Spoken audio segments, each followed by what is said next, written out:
We should give 3 cheers for Conor, the leader of the student revolt. Chief negotiator. We might get you to talk about that a bit for the publicity. Yeah. How are you doing? So welcome everybody. I see lots of candidates in front of me.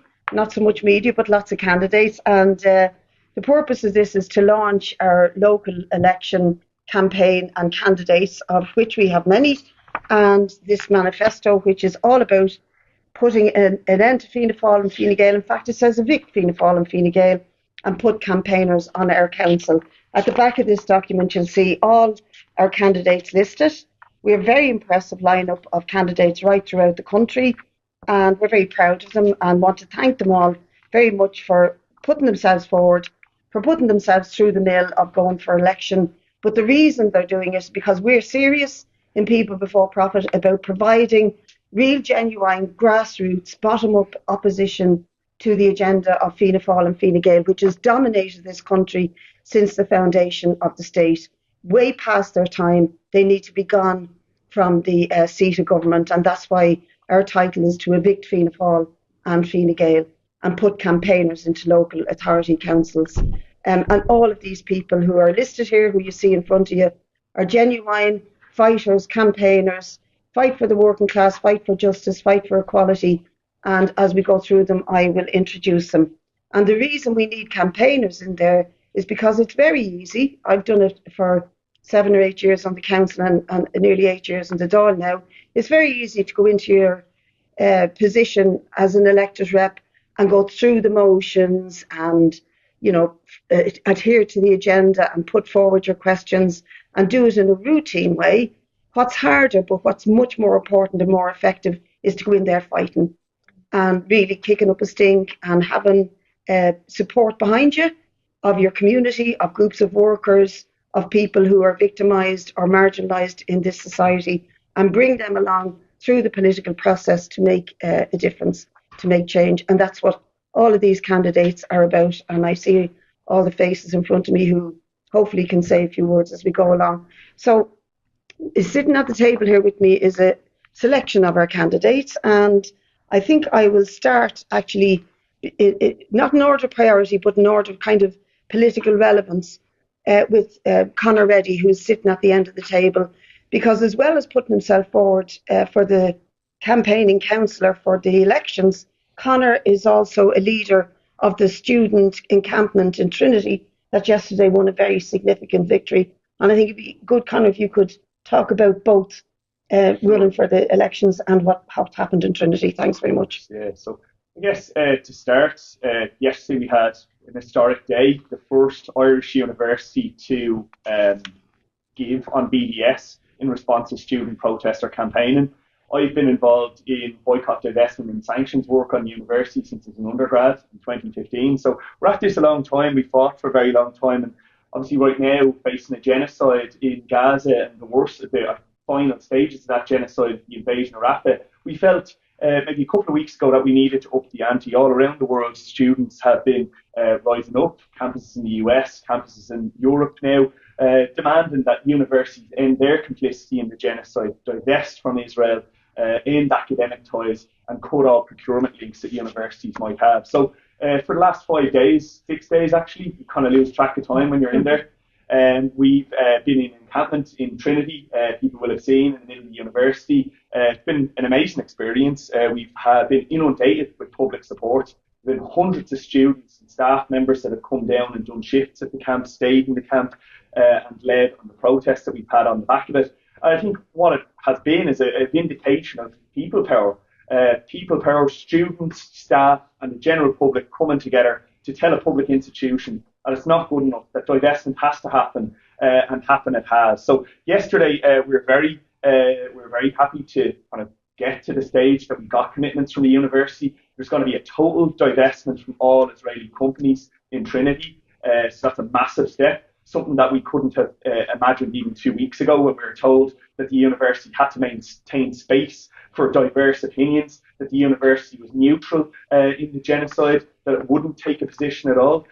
So again, a vindication of people power, and something that I think now it'll spill over hopefully onto other campuses, but also into communities. There's been enormous work done the length and breadth of the country on Palestine, huge numbers on the streets, of course, as part of the national demonstrations, but a whole load of other activity within communities as well. In my own area, we've had solidarity events, dinners, fundraisers, there's music and cultural events, and I think people before profit in every community in the country have been part of that. But I think in a more general way, what we've won in Trinity is a vindication of people power as an approach to any political problem.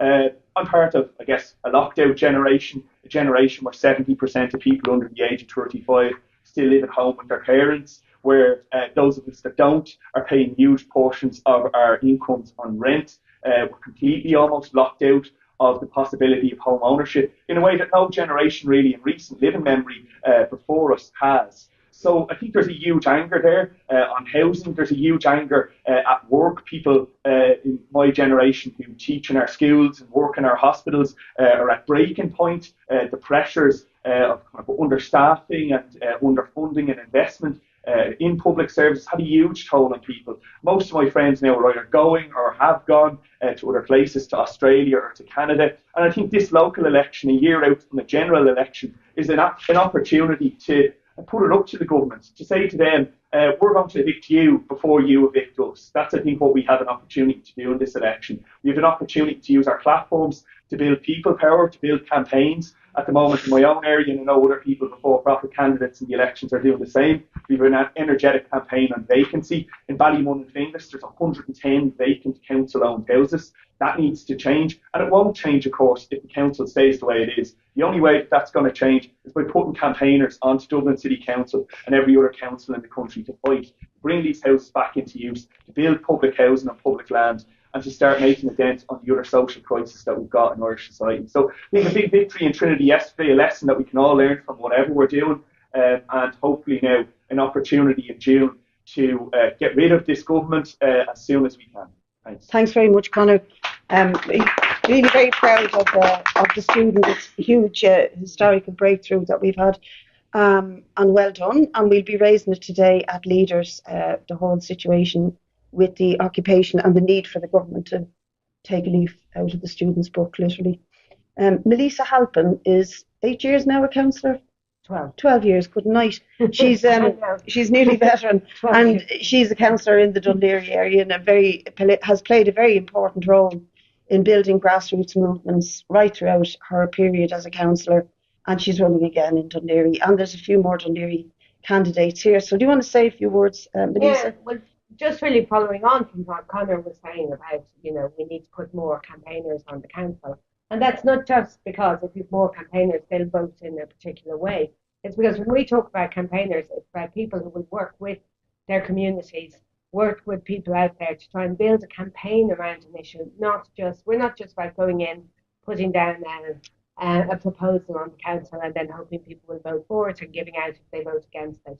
We're about building a mass campaign and using our positions in the council to be able to give a louder voice to that. So, Conor has talked about that, what that means around the Trinity boycott campaign. But say in the last number of years when I've been a councillor, what it's meant has been the water charges. In every single water charges group around the country, our councillors and our reps in local areas were dug into that campaign, and of course our TDs were dug into that campaign, and we're building support in the communities and activating people, because when people feel part of something, they fight harder and we can win. We won with the water charges, again with repeal. I think if you looked at all the campaigns in Dublin at the time of repeal, all the local campaigns, there was a people before profit rep at the head of every single one of them. And that's what we mean about putting campaigners in the council. And it's not just on the big national issues like water charges and repeal, or on the cost of living as well. But locally, that's what we do too. We mirror it. And sometimes it's smaller campaigns. Sometimes in the case of Dún Laoghaire, we had a very long, and it still rolls on, our Save Our Seafront campaign, which successfully stopped a 10-storey private apartment block being built right on the seafront. And now we have a fantastic public amenity there. We have to still fight for that to become accessible to all, because disgracefully it was left without proper disability access. But that only happened because we had public meetings, we had marches, we got the community around us, and people talk about the great Save Our Seaford March, which is now back in 2005, nearly 20 years ago. But people remember it because there was so much commitment to it from the local areas. And I suppose what we're working on now in the council in my area, one of the big things is the local sports and community facilities and resources. Our areas are crying out for these resources. And it's fantastic to see sports is doing so well in Ireland, and women's sports in particular is fantastic, flying ahead in Ireland. And every single place they're fighting for pitches, they're fighting for places, clubs, their own clubhouses. Everybody is sharing. Half the clubhouses are falling down, or you have these tiny little, like basically mini prisons that they put on the corner and say that'll be good enough for you. You can change in there. They don't even give them showers. They want them to settle with that. We fought with the Monkstown Boxing Club, and they have their own brand new clubhouse that is being built now. And that's because we stood with them. We didn't just accept that we would go into council, pass a motion, and wait for it slowly to creep up the project programme, and eventually the club will get. We said, no, this club is one of the most deserving clubs in the area, and it needs one now. We're doing the same around the Pierce Rovers football club, which want to do more than just be a football club, want to give back to the community that they come from. And I think we can, Madeleine is going to speak more about housing, but so in John Leary, the St. Helens, there's a very long campaign we've been having again about the St. Helens to stop a vulture fund evicting tenants at St. Helens. And we did this. We went in, we passed motions at the council, but nothing was happening until we got the community together, protested and put weight behind what we're doing. So when we talk about put a campaigner in the council, it's not just because the campaigner in the council is going to be better than being the caller in the council. It's because that campaigner is actually going to build campaigns with local people, with local communities to fight for the resource. And that's what I hope all of us will be elected, and that we'll have all communities, all different councils campaigning on issues that affect local people. Thanks, Melissa. So Jess Spear, brand new candidate for Tallaght Central, and we're dying to hear how you're getting on, Jess. It's a tough project for you there, especially when you're brand new, but I'm sure you'll have an impact. So do you want to say a few words? Yeah, I think the thing that I want to focus on most is the need to speed up climate action. So I'm a former climate scientist. I now work as a local organizer. But it's important to point out that the councils have a real role to play here on climate action, particularly ensuring fairness. And one of the main things that they're responsible for is retrofitting council homes. In South Dublin County Council, there are 10,000 council homes, and they've only retrofitted 2,000 of them over the past 10 years. Their target this year is only 83 homes. When we're looking, at the abyss of climate catastrophe, it's just scandalous. I mean, household emissions in Ireland are some of the highest in Europe. We not only need to cut emissions, but obviously retrofitting people's homes would also reduce energy bills. And Melissa mentioned the cost of living crisis. I'm knocking on a lot of doors, and it's still an issue for a lot of people. Obviously, with the weather getting a bit warmer, people can turn things down. But nonetheless, they know come wintertime, because their home has not been retrofitted, they're looking at huge energy bills. The way that you can pay for that retrofitting program is by increasing the rates on big corporations. Amazon is in South Dublin County. There's no reason why we shouldn't be increasing taxes on Amazon to pay for the services that we need and to rapidly speed up climate action. And speaking of Amazon, one of the key priorities for us, particularly in South Dublin, but I think all across the country, is to ban more data centers. I mean, they are driving up energy demand right at the time that we need to be reducing it. They're not only threatening blackouts, but they're making it much, much harder for us to transition away from fossil fuels and towards renewable energy. I mean, these are just three things that the council could be focused on in order to speed up climate action. There's many, many more, but these are some of the things that we're going to be focusing on in the campaign. Very good. And that leads neatly into introducing Madeleine Johansson, who actually did successfully get plans in the county development plan to exclude any further data centre development.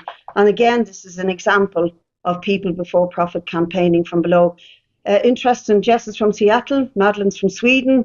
We're not a nationalist party at all, and they're doing a great job. And Madeline is running again. This will be your third time, second time.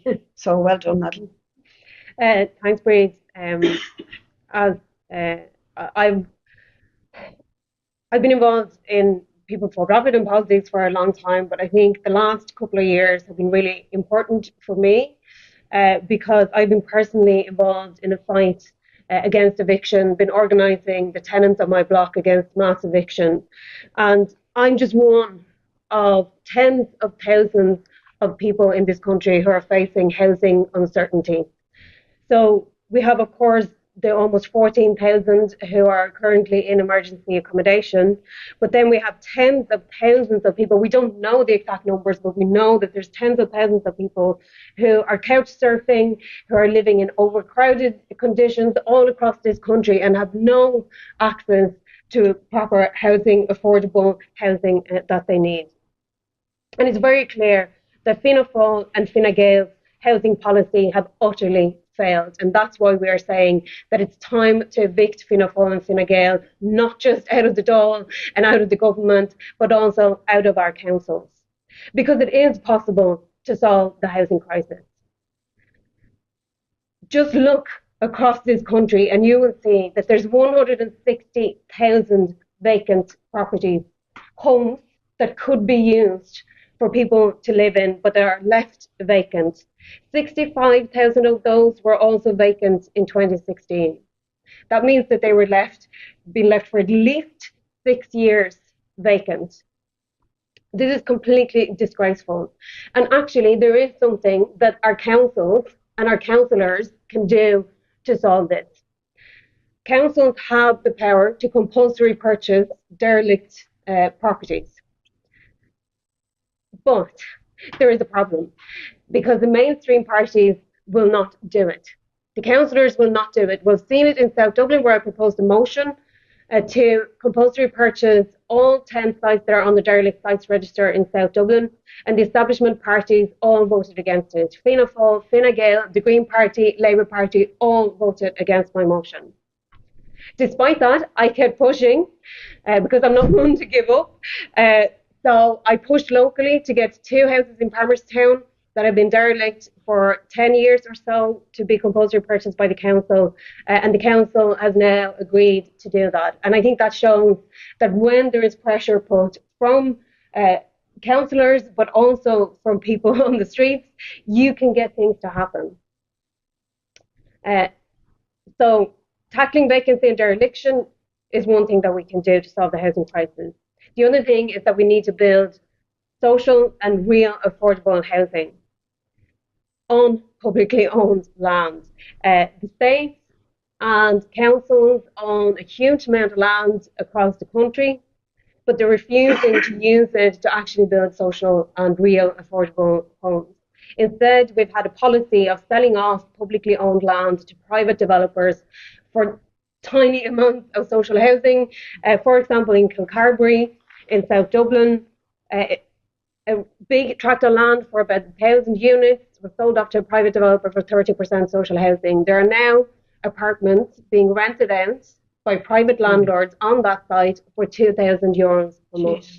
This is public land that should have been used to house people who are on the housing waiting list. And we have more or less more than 10,000 people on the social housing waiting list in South Dublin. It's an absolute disgrace, and People Before Profit is the only party that has consistently voted against the sell-off of public land to private developers. In order to build on large-scale social and affordable housing on public land, we do need a state-owned construction company that can go out and actually deliver, that can also give good jobs to construction workers with decent paying conditions, and pensions for construction workers. If we do these things, we can solve the housing crisis. And that's why I would say to anyone who thinks that housing is the absolute biggest issue in this country at the moment, that you should look at who are the people who have been fighting for housing over the last 10 years. And you will find that it's People Before Profit who have done so. So you should go and vote for People Before Profit in the local elections. I would also call for anyone who wants to fight on housing to attend the rally at the Custom House at 2:30 p.m. on the 25th of May, on the Saturday, where there'll be a rally where tenants, housing activists will be coming together to hold a rally to make sure that we put housing back on the agenda, and we do not allow the establishment to get away with what they're doing in making people homeless, basically abandoning people who are facing eviction when they refused to keep the eviction ban, and haven't introduced any protection for renters and not delivered any housing that is in any way affordable for people who want to buy houses as well. So yeah, vote People for Profit and come to the rally on the 25th. Very good, Madeline. Very good. And well done on your fight on the eviction fatality house. It's a great campaign. And last but not least is Rory Fahy, who's come all the way up from Limerick. And Rory is a double whammy here because he's running for the council, but he's also running historically in the first election for a directly elected mayor in Limerick City. And it'll be a very interesting campaign, Rory, because a lot of challenges in Limerick, particularly with the health crisis and the hospital being a war zone down there. So you want to fill us in? I think it's important to talk about the historical things. That's what's being used by the government now to advertise it, saying, "Oh, history will be made." So that's their tagline for, vote for the mayor and history will be made. But as we've heard from everyone here, these people power campaigns is what really makes history. People getting organised, people fighting together, people uniting for real change.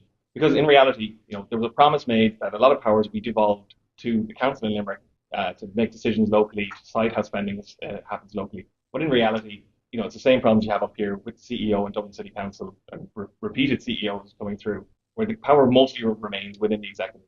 Very little has been transferred over to a new directly elected position. Some of the things that are brought in and called like major changes are that the budget be presented by the new directly elected mayor as opposed to by the council executive.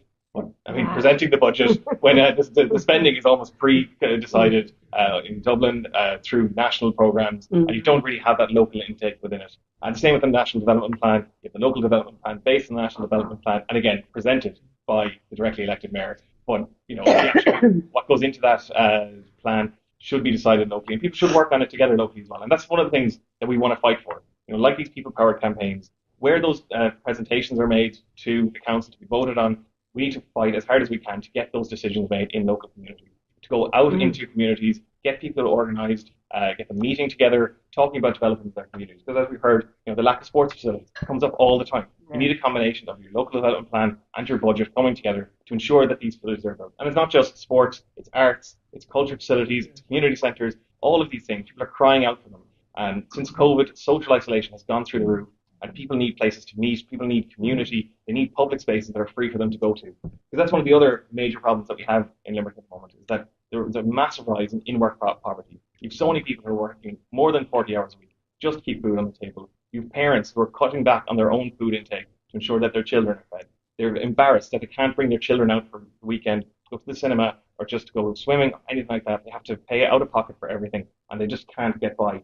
So I think we need to revive Limerick's radical history, a radical trade union action from the general strike in 1919 through to workers taking over the mills and the creameries throughout the War of Independence. They managed to double their wages nearly while also cutting the prices for people who were buying the milk and buying the bread.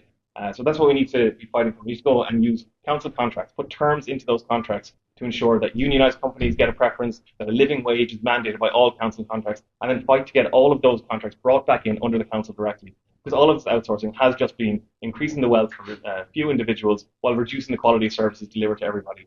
But again, that's not going to happen on its own. It's not going to happen with a few councillors who were brought in. It will take people power, people fighting together for this change.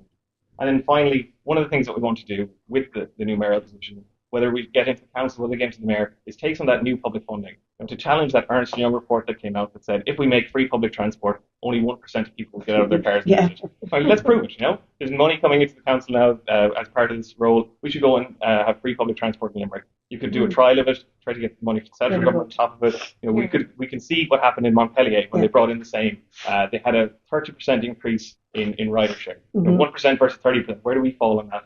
So I think we need to see free public transport. The money is there to do it. And we need to start increasing our public spending in councils in general, bring it under democratic control, and try to ensure that people have a say over their communities and over development. Very good, Rory. Thank you. well done to you for taking on this, a big challenge to do both, but fair play. So I'm not going to go around the room introducing you all, but I'd like to give all of the candidates who are here, and again to thank you all for coming and for doing what you're doing. I'm very proud of all of you for what you're doing. If anyone would like to add something, or say something that hasn't been said, or maybe repeat something that's been said, and do it briefly, we'd be delighted to record this. So hands up, those who wanted. Shay, and say who you are and where you're running and all. Shay Lestrange, running. Sorry, hold on a second. We get the camera on you. Oh, come up here then. Yeah. I didn't know what you were pointing at there. It is. Yeah. Yeah. Shay Lestrange, I'm running in the Crumlin-Kimmage Mines area. And the big thing that's coming up on the doors for me at the moment is the lack of public services being supplied by Dublin City Council. And it basically comes down to a lot of these services have been privatised by Dublin City Council, and it's just not fulfilling the needs of the community. One of the massive issues that is in the Crumlin area, the old council stock housing, is black mold. Yeah. And that has to be addressed. It is killing people, literally killing people. And if we don't address it soon, sorry, keep going. Sorry, it needs to be addressed as soon as possible. I know cases have been taken in the past by residents, local to myself, Dublin House, where they've gone to the UN and they've won their case in relation to the black mold in houses.